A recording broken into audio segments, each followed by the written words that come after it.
Boa tarde, então, de novo. Voltamos aí do período de férias. Não sei se vocês tiveram algum tipo de aula ou não, mas vamos voltar ao calendário normal.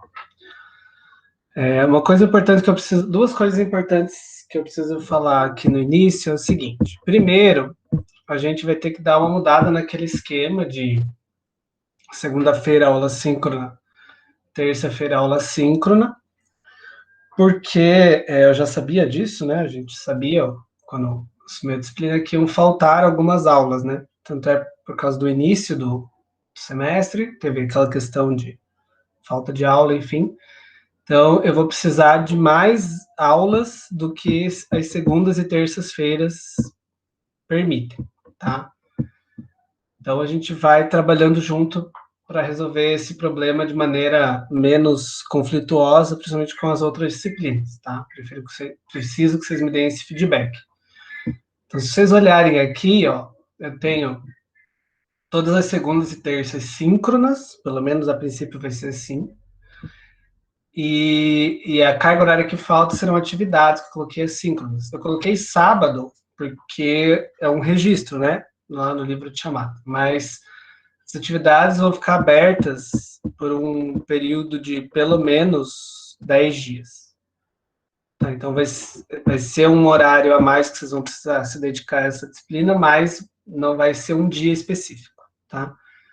Então eu preciso, vocês vão me dando esse feedback para eu saber se está funcionando ou não, e daí a gente tenta fazer de outra forma, beleza?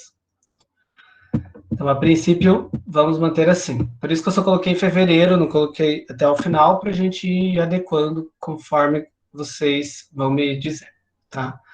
Então, no mês de fevereiro, a gente vai ter, né, já até porque tem carnaval, né? Primeira semana começou na quarta, tem carnaval, então a gente tem 2 semanas, né? Dia 8 e 9, 22 e 23, e duas atividades aqui, tá?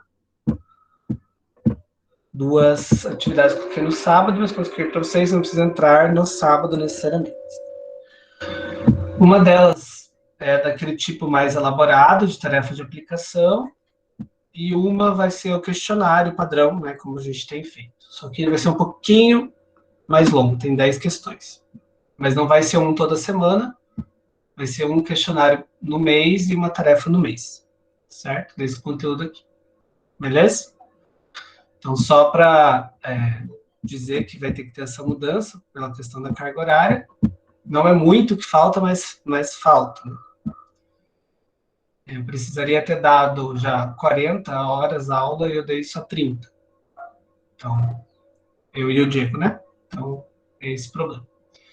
E a questão dessa atividade de tarefa de aplicação, ela vai ser feita em conjunto com um programa que tem aqui no Instituto que chama Residência Pedagógica.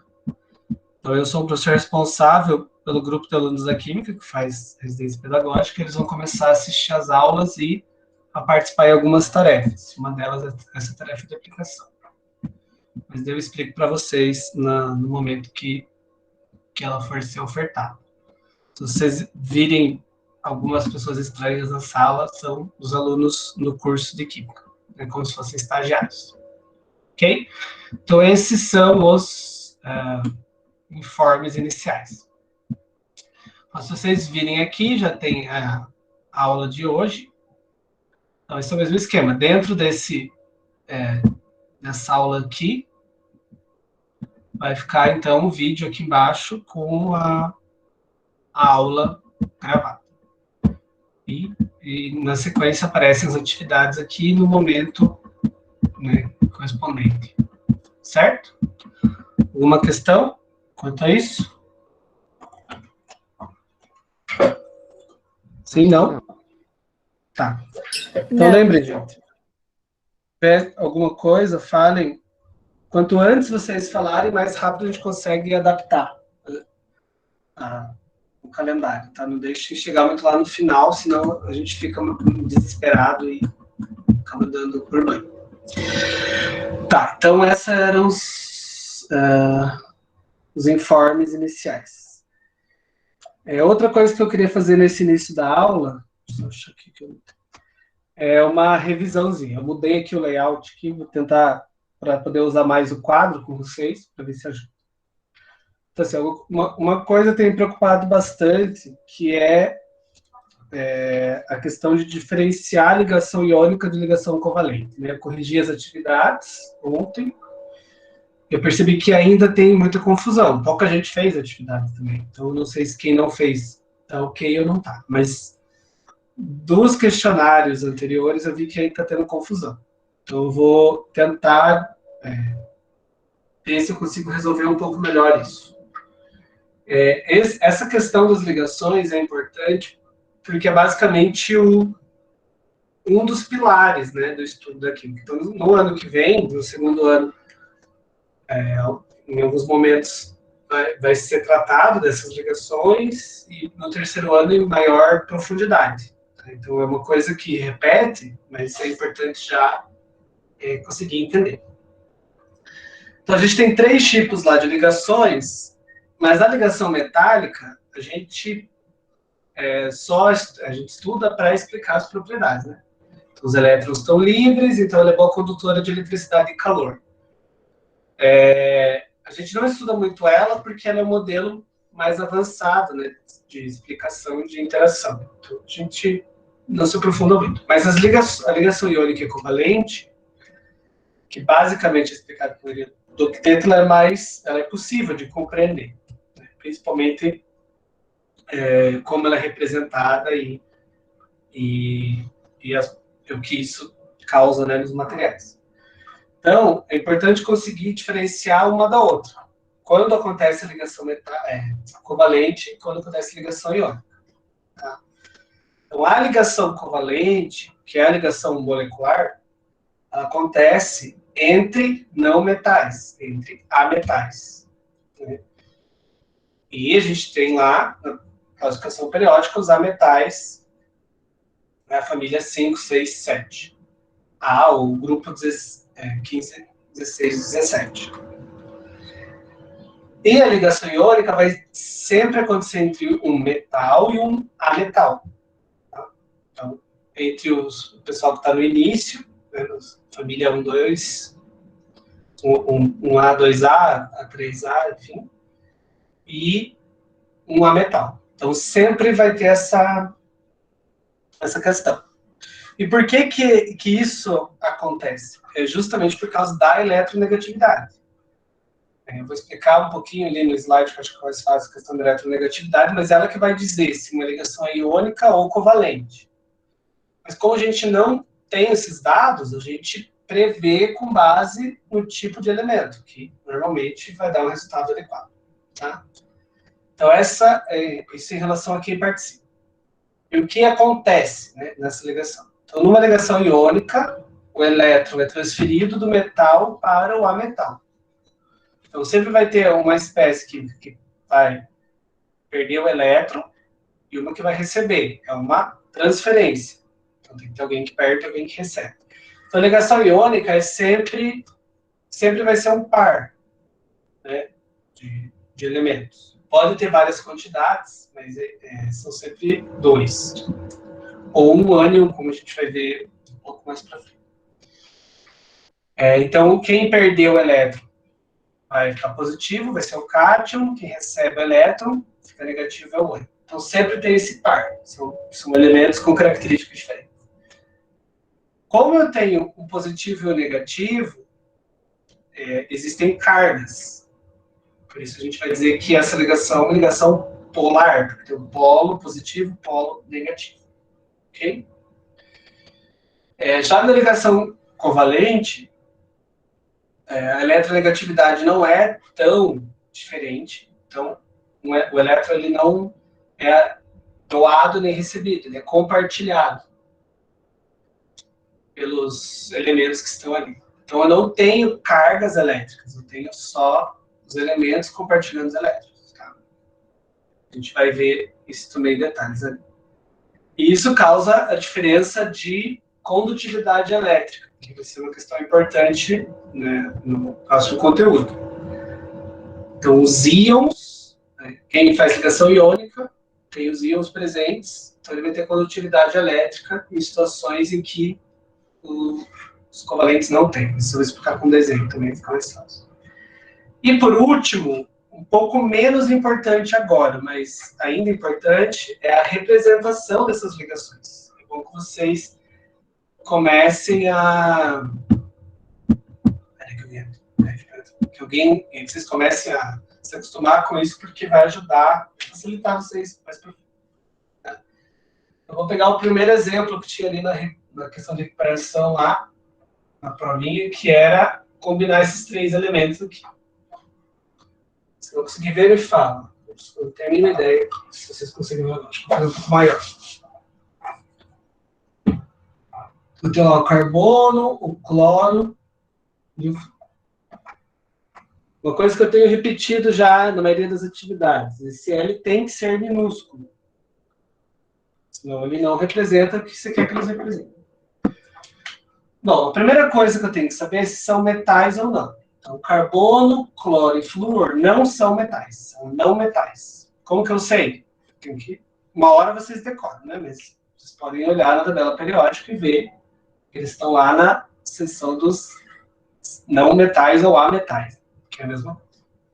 Certo? Então, é não metais. Logo, esses elementos fazem entre si ligação covalente. Eles vão compartilhar o elétron. Beleza.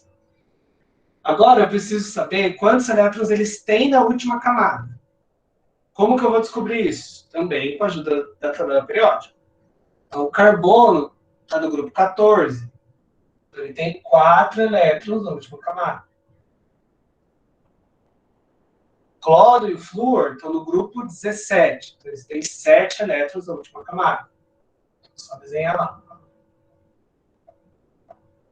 Pode ser bolinha, pode ser esse xizinho. Enfim. Certo?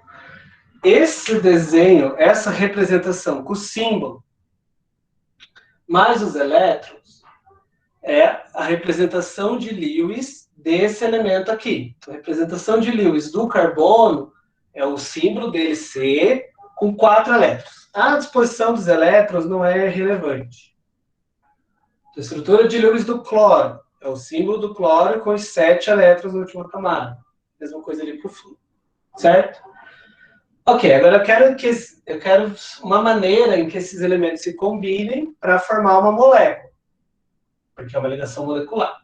Então, todos eles têm que completar o octeto. Nós não estamos estudando as exceções ao octeto, então, todos eles têm que completar o octeto.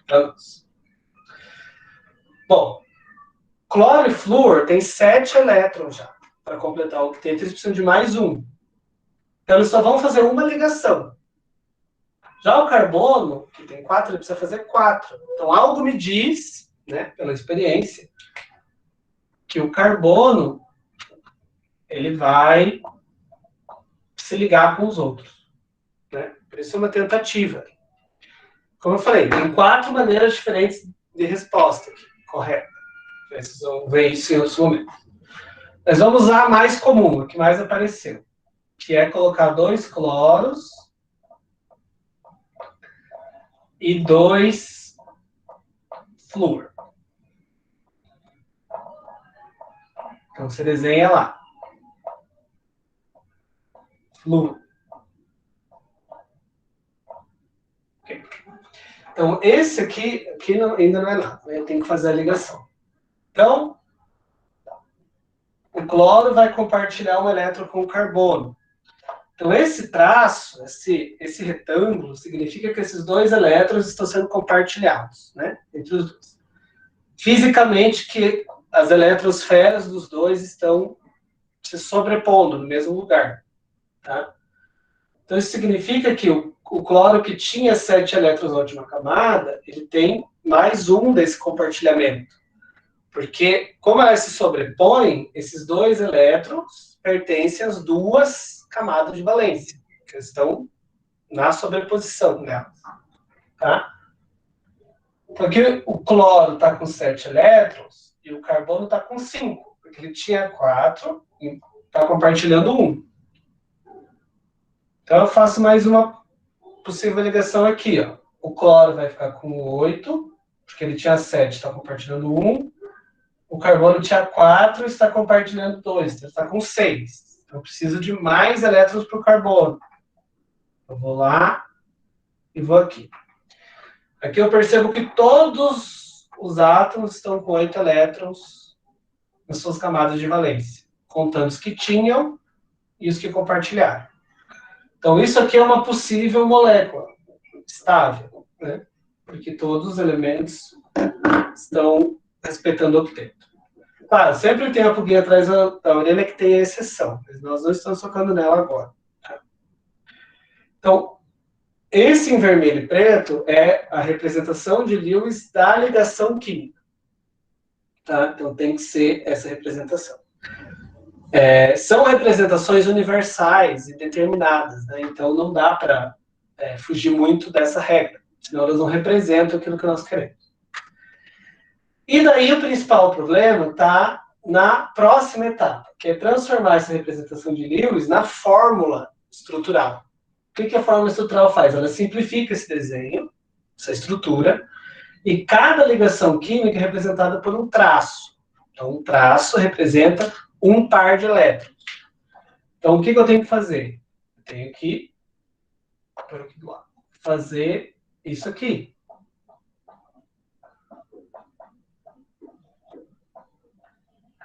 Nós vamos melhorar essa representação aqui, mas vamos passo a passo.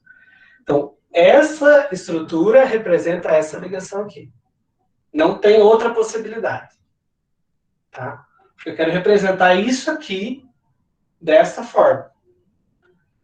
Se eu fizer o exercício de outra forma, ok, mas tem que ter essa relação aqui. O que eu vejo? Isso aqui. Isso aqui não é inesperado para um professor de química, mas ele não representa o que vocês estão querendo dizer. Tá? Isso aqui não é isso aqui, não tem como ser. Primeiro porque aqui eu tenho 2 átomos de cloro, ó, e aqui só tem 1. Aqui eu tenho 2 átomos de flúor, que só tem 1. Isso aqui não significa isso. Isso significa que foi emprestado 2 elétrons aqui.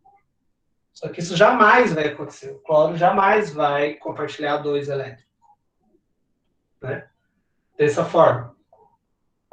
Então, não pode, não tem condições disso representar isso. E eu vi em várias. Eu não sei se vocês fazem em conjunto ou não, mas, o que não é um problema, mas tem que tomar cuidado. E a fórmula estrutural é CCl2F2. Esse 2 aqui significa 2 átomos de cloro. Não significa isso aqui. E esse 2 aqui significa 2 átomos de flúor. E não isso aqui. Tá? Então, essa sequência de informações é importante vocês terem bem em mente. Ok? Posso ter isso aqui? Posso, mas não é dessa forma. Vai ter que ser uma outra molécula. Por exemplo, gás carbônico. Né? O que vai ter lá no gás carbônico? O carbono e o oxigênio compartilhando 2 elétrons. Ó, o que eu estou dizendo aqui? Que esse átomo de carbono compartilha 2 pares de elétrons com um átomo de oxigênio. Esse. Daí é isso aqui. Certo? Isso aqui vai ficar CO2. Mas por quê? Porque eu tenho 2 oxigênios. Não é por causa da dupla. Quer ver por que não? Eu posso ter assim, ó. N nitrogênio com nitrogênio. Nitrogênio tem 5 elétrons na última camada, família 15. Então, ele precisa compartilhar 3. Então, isso significa que eu tenho 2 átomos compartilhando 3 pares. Então, é isso aqui. Só que eu tenho 2 nitrogênios. Então, vai ficar N2. Porque o 2 se refere à quantidade de elementos e não à ligação. A gente não representa a ligação, porque não precisa. É só né, fazer o caminho inverso. Então, sair daqui e chegar aqui é também simples. Certo? Então, se ainda não ficou claro isso, olhem os vídeos de novo. Eu vou postar até o final da semana a resolução da prova de recuperação, né, para todo mundo ver. E tentem ir treinando e vendo isso. Tá? Então, essa é a representação da ligação covalente. Eu vou fazer todos, eu vou fazer só um para vocês entenderem. Certo? Outra coisa que tem me preocupado é que, assim, às vezes eu leio lá a prova para corrigir e dá a entender que vocês pegaram informação de algum lugar, que também não é um problema. Só que a informação não está correta. Isso está me deixando um pouco preocupada, porque eu sabia que tinham sites que as informações estavam corretas, mas pelo jeito são muitos deles, ou vocês estão consultando a mesma fonte. Também não é legal. Se vocês estudam em conjunto, é melhor que cada um pegue de um lugar diferente, né? E vocês já fazem a prova aí. Então, algumas correções eu escrevi lá, olha, não é bem assim. Se vocês tiraram aquela informação de algum lugar, não confie mais nesse lugar. Ou leiam com mais cuidado. Se foi da interpretação de vocês, só complementem, né, com o que eu coloquei lá. Então, vamos continuar aqui. Essa aqui é outra proposta, né? Combinar o alumínio com o enxofre. O alumínio é um metal, porque ele está na família 13. Grupo 13, né, aliás. Já o enxofre está no 16, então é um metal. Então, a ligação entre eles é iônica. Significa o quê? Que na ligação vai ter só enxofre e alumínio. Não dá para eu propor uma coisa muito diferente, que nem o caso anterior, com vários elementos. Não vai funcionar muito bem nesse caso aqui. Bom, mas a ideia é sempre a mesma. Ó. Vamos representar o alumínio. Na estrutura de Lewis do alumínio, ele fica assim. Por quê? Porque tem 3 elétrons na última camada. E o enxofre tem 6. Tá na família 6A, o grupo 16. Só que eles não vão compartilhar elétrons assim. Porque eles não são ametais, eles não compartilham elétrons. O metal perde o elétron. Eu não posso fazer essa representação, porque ela significa um compartilhamento. Isso não vai ocorrer aqui. O que vai ocorrer aqui? Que o alumínio vai doar o elétron. Então, como que eu represento isso? Com uma seta. Não precisa ser curva. Mas eu acho que fica mais legal. Então, o que eu quis dizer aqui? Ó? Esse alumínio perdeu esses 2 elétrons e doou para o enxofre. O enxofre tinha 6 elétrons e agora ele recebeu 2, ficou com 8. O que isso quer dizer? Que os átomos não estão com as eletrosferas uma em cima da outra. Eles não têm essa proximidade, eles estão simplesmente doando e recebendo elétrons. Tá? Essa é a diferença química, né, do fenômeno. Porém, o alumínio precisa perder 3 elétrons na última camada. Vai ficar com 8 da camada anterior, da segunda. Então vai ser necessário mais um enxofre, que vai receber esse elétron aqui. Então, esse alumínio ficou estável, ele perdeu os elétrons na última camada, mas o enxofre está com 7. É necessário outro alumínio. E assim vai. É um quebra-cabeça, né? O alumínio joga para cá, esse enxofre ficou com 8. Vai vir mais um enxofre, vai receber esses 2. Então, percebam, gente, o que aconteceu? Na natureza, é óbvio que não fica uma coisa bonita. A gente está tentando representar, está tentando entender o que acontece lá. Lá está tudo se movimentando, se agitando, enfim. Mas o que eu estou tentando dizer? Que um átomo de alumínio, nesta combinação, ele perde os 3 elétrons. Tá?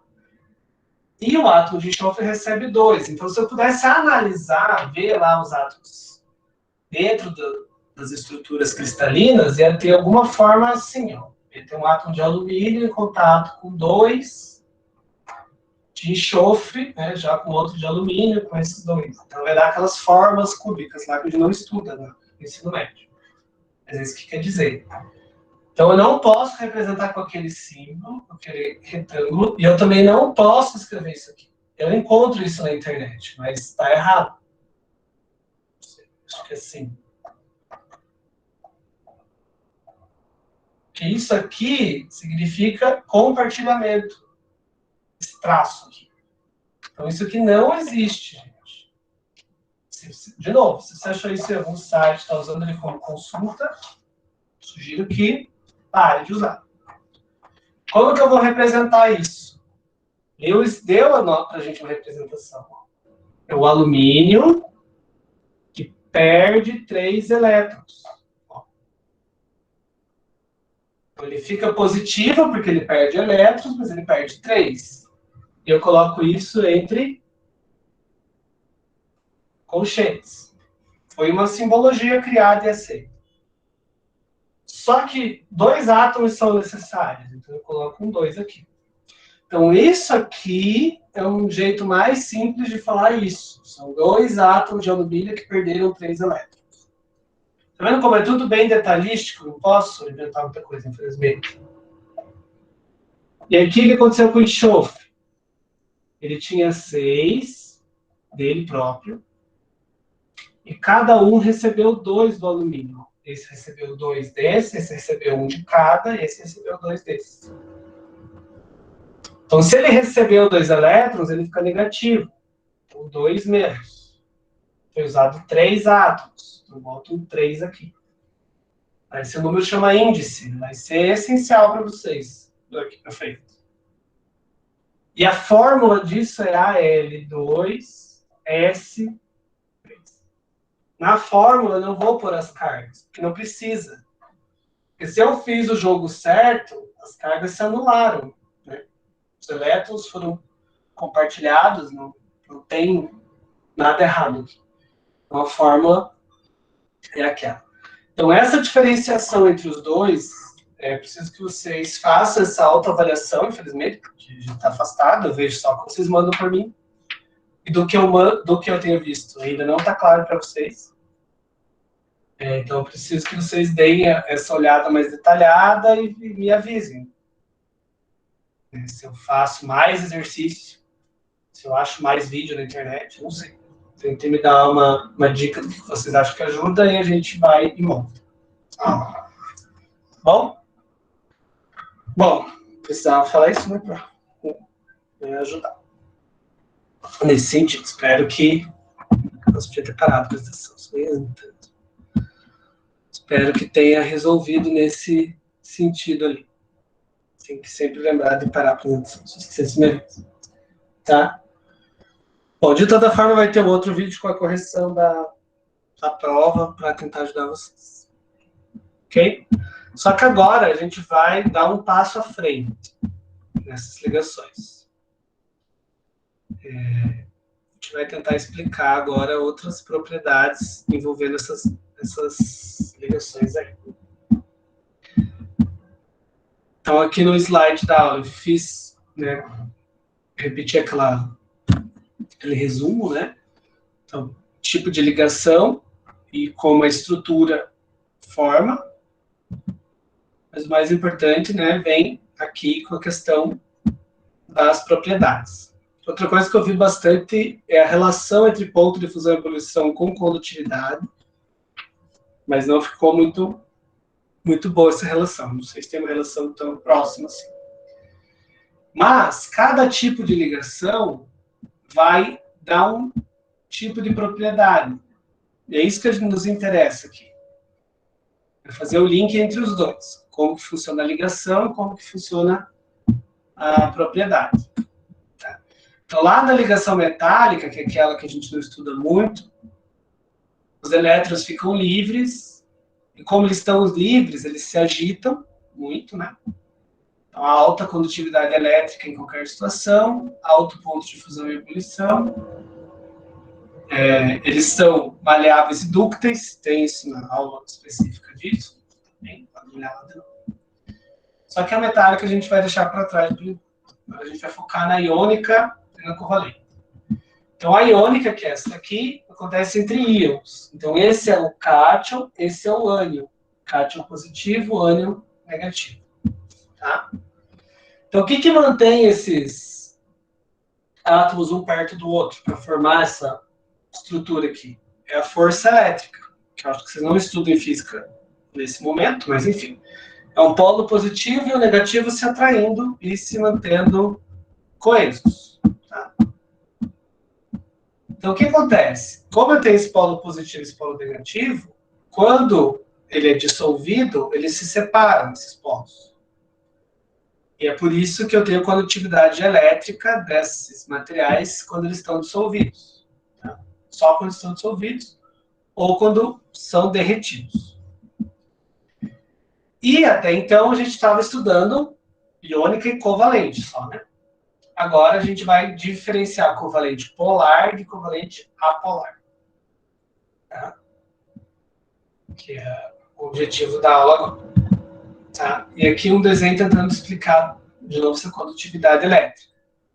Então, para ter condutividade elétrica, eu tenho que ter uma carga, cargas se movimentando. Tá? No caso do fio, são os elétrons. No caso das soluções, são cátions e ânions. Eu tenho cargas positivas e ou negativas. E essas cargas têm um movimento. Então, quando aqui, ó, no cloreto de sódio, eu tenho as cargas positivas e negativas, só que como ele está sólido, elas estão coesas, não tem movimento. Então, não conduz eletricidade. Quando estão dissolvidos em água ou derretidos, essas cargas têm mobilidade, então conduz corrente elétrica. Quando eu tenho uma substância molecular, né, com ligação covalente, não ocorre essa presença de polos positivo e negativo. Então, mesmo em água, não tem a condição de corrente elétrica, não tem positivo e negativo, é uma molécula. Porém, os ácidos, como a gente vai ver ainda mês que vem, são uma exceção, né? Eles conduzem corrente elétrica. Beleza? E o que vai determinar todas essas condições? É a característica da eletronegatividade, que a gente já comentou e vai comentar ainda em muitas vezes. Então, percebam, o que vai determinar se a ligação é iônica ou covalente é a diferença entre a eletronegatividade aqui dos elementos. Só que, como eu falei, a gente normalmente não vai usar essa tabela que tem os números. Então, a gente faz previsões, né? Então, os metais têm baixa e os ametais aqui do outro lado têm alta. Então, a ligação covalente ocorre entre esses aqui, da direita. A ligação metálica acontece entre os metais e a ligação iônica é sempre entre um de um lado e um do outro, né? Para a diferença ser maior. Tá? E por que ela é periódica? Porque ela aumenta na linha. Ó. Então, aqui ela começa em 1, vai até 4. E no outro período, ela volta a ser próxima de 1, e vai aumentando, termina próximo de 4. Volta a ser próximo de 1, termina alta, né? Então, essa repetição significa ela ser periódica, ela se repete. É por isso que eu posso prever isso, né? Dizer que os do lado de cá são de um jeito, os do lado de lá são de outro. Se não tivesse essa repetição padrão, não poderia, tá? Então, quem tem alta eletronegatividade vai formar um íon negativo, que é o ânion, e quem tem baixa eletronegatividade forma um cátion. Se tiverem combinados, senão vai fazer ligação covalente, tá? Então, o que nós temos aqui? O NaCl faz uma ligação iônica, é tipo aqui o Al2S3. Então, essa ligação iônica, a diferença de eletronegatividade é muito grande, né? Então, eu tenho um átomo pouco eletropositivo, que tem tendência a perder o elétron, combinando com outro átomo que tem muita tendência em receber esse elétron. Então, essa diferença de tendência faz com que o elétron realmente saia de um e vai para outro. E forma isso aqui, Na+, Cl-. Então, efetivamente, o sódio perdeu um elétron e, efetivamente, o cloro recebeu um elétron. Tá? Então, ó, a diferença de eletronegatividade é maior que 2, normalmente. É maior que 1,7. O outro extremo aqui embaixo é quando eu tenho ligação com dois átomos que são iguais. Se eles são iguais, a diferença de eletronegatividade é zero, porque são iguais, né? Então, se um tem 3 e o outro tem 3, a diferença é zero. Esse exemplo do cloro.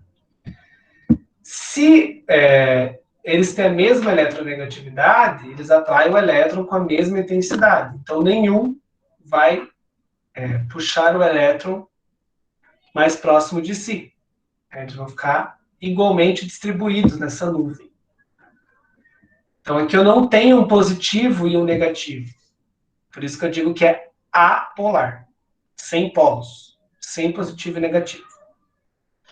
Essa aqui, a iônica, ela é polar. Porque ela tem um positivo e um negativo. Tá? Então, esses são os extremos. Quando dois átomos iguais, então eu não tenho polaridade, e um metal e um não metal quando eu tenho a transferência efetiva do elétron. Porém, eu tenho um caso intermediário aqui, que para a gente estudar dificulta, mas se não fosse isso, né, não teria muita coisa, né, no planeta. Então, o que está dizendo aqui? Que eu estou tentando combinar dois ametais, né, o hidrogênio com o cloro, então a diferença de eletronegatividade é baixa. Então, o elétron não vai sair de um para outro. Ele vai ficar compartilhado. Tá? Por isso que é ligação covalente. Porém, o cloro ele vai atrair mais o elétron, porque ele tem essa característica. E o hidrogênio tem uma característica de atrair menor. Então, vai ter essa diferença de atração. Então, se a gente pudesse observar essa nuvem, né, a olho nu, a gente percebe que os elétrons estão deslocados mais perto do cloro e mais afastados do hidrogênio. Então, o que acontece? Não há a transferência do elétron, mas esse lado da molécula tem um caráter positivo, que é representado por essa letra grega aqui, que é o delta, e esse lado tem um caráter negativo. Então, embora não tenha tido a transferência, essa molécula tem um lado positivo e um lado negativo. Por isso ela é polar. Embora seja covalente, ela é polar. Certo? Então, a eletronegatividade ajuda a explicar isso. A gente começou diferenciando os casos extremos, covalente e iônica, e agora está adicionando um elemento a mais, que é a covalente apolar e a covalente polar. A gente só vai ter um caso bem específico, que é a ligação entre carbono e hidrogênio, que apesar de serem átomos diferentes, a gente vai considerar que ela é apolar. Tá? Isso vai entrando na cabeça. Ok? Então, é isso que significa dizer uma ligação polar e uma ligação apolar. Se tem ou não tem polos. Tá? E isso vai, obviamente, impactar em coisas que nós vamos estudar mais para frente. Então, aqui, mais detalhado. Vocês têm. Isso aqui é do livro de vocês. Se os elementos, se são dois átomos iguais, ou carbono e hidrogênio, ela é apolar. É uma ligação 100% covalente, a gente fala. Ou seja, então os átomos, os elétrons estão sendo compartilhados igualmente. Já se são átomos diferentes, com exceção de carbono e hidrogênio, ela vai ser polar. Tá? Então, isso é uma ligação química covalente polar e uma ligação química covalente polar. Isso vai virar uma confusão mais para frente quando a gente combinar essas ligações. Nós vamos, por partes. Então, vamos tentar ver aqui um exemplo. Eu vou qualquer coisa desenhar ali para vocês. Anoto, tiro a apresentação. Então, o que a gente está querendo? Diferenciar a ligação iônica, covalente polar, covalente apolar. Tá? Então, resumindo, só pensando. Iônica é fácil. É entre metal e não metal. Até vocês identificarem com mais facilidade quem que é quem, usem a tabela periódica. A covalente apolar vai ser entre elementos iguais e entre carbono e hidrogênio. Tá? Por convenção, mas. Então, tem que meio que aceitar. E a covalente polar vai ser entre ametais, porque ela é covalente, só que diferentes. Certo? Vamos aqui, ó. Na letra A, é para indicar incorreto, né? Mas vamos olhar uma prova, como exemplo. Letra A, a ligação covalente é aquela que se dá pelo compartilhamento de elétrons entre dois átomos. Então, essa é a definição própria de ligação covalente. Então, os elétrons estão compartilhados pelos dois átomos ao mesmo tempo. Certo? Isso significa que eles estão presos ali naquele compartilhamento. Por isso que não tem positivo e negativo separado. Na regra. O composto covalente HCl é polar, devido à diferença de eletronegatividade existente entre os átomos de hidrogênio e cloro. Então, primeiro, HCl é covalente? É um composto covalente? Para ser um composto covalente, tem que fazer ligação covalente. Primeiro. Então, hidrogênio é não metal, cloro é não metal. Ligação covalente, composto covalente. Será que ele é polar? Tem ligação polar? Então, hidrogênio e cloro têm eletronegatividade diferente, eles são diferentes. Logo, um vai atrair mais elétrons que o outro. Se eu olhar na tabela, você vê que o cloro, que é mais à direita, vai atrair mais. Então, vai ter característica polar. Certo? Composto formado entre um metal alcalino e um halogênio é covalente. Então, metal alcalino e halogênio é a família 17, é um ametal. Então, metal com ametal é o composto iônico. Isso está errado.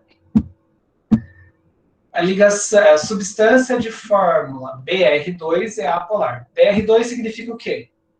Que é o bromo ligado com outro bromo.